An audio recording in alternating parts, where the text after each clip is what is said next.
Belediye ağacı muhafaza ediyoruz bu Ankara Caddesi'nde, tamam. Buradan nereden?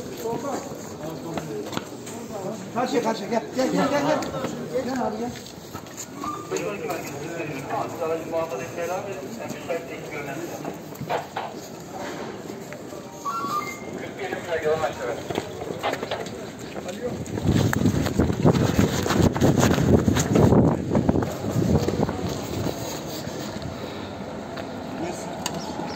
Arif yanına otur.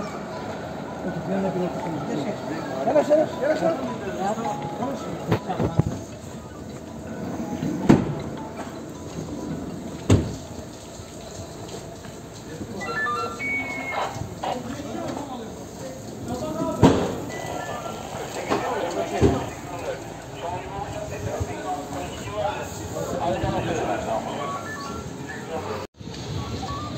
Sayın mi?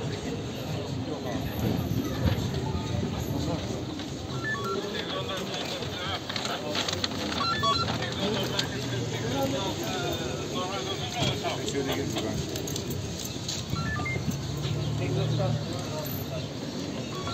Aldı.